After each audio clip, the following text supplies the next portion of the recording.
Salt 1 spoon Kashmiri மிளகாய் தூள் சேர்த்துருக்கேன். இதை ஒரு 1 மினிட் நம்ம நல்லா கலந்து விடணும். இந்த ஸ்டேஜில் நம்ம வெள்ளை தண்ணியை விடலாம்.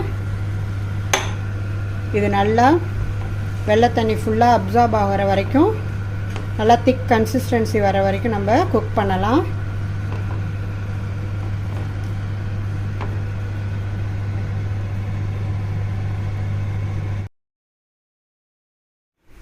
இந்த இனிப்பு மாங்காய் பச்சடி ரெடி ஆகிடுச்சு. இதை நம்ம ப்ரெட்டில் ஸ்ப்ரெட் பண்ணி சாப்பிட்லாம், அப்படியே சாப்பிடலாம், சப்பாத்திக்கு தொட்டு சாப்பிட்லாம்.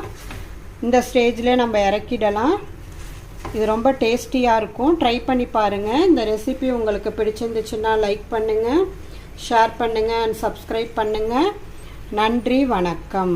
சால்ட்டு 1 ஸ்பூன் காஷ்மீரி மிளகாய் தூள் சேர்த்துருக்கேன். இதை ஒரு 1 மினிட் நம்ம நல்லா கலந்து விடணும். இந்த ஸ்டேஜில் நம்ம வெள்ளை தண்ணியை விடலாம். இது நல்லா வெள்ளை தண்ணி ஃபுல்லாக அப்சார்ப் ஆகிற வரைக்கும், நல்லா திக் கன்சிஸ்டன்சி வர வரைக்கும் நம்ம குக் பண்ணலாம்.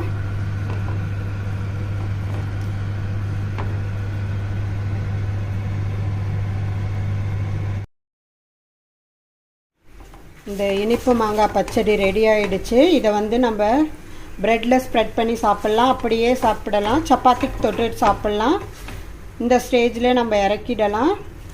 இது ரொம்ப டேஸ்டியாக இருக்கும். ட்ரை பண்ணி பாருங்கள். இந்த ரெசிபி உங்களுக்கு பிடிச்சிருந்துச்சுன்னா லைக் பண்ணுங்கள், ஷேர் பண்ணுங்கள் அண்ட் சப்ஸ்கிரைப் பண்ணுங்கள்.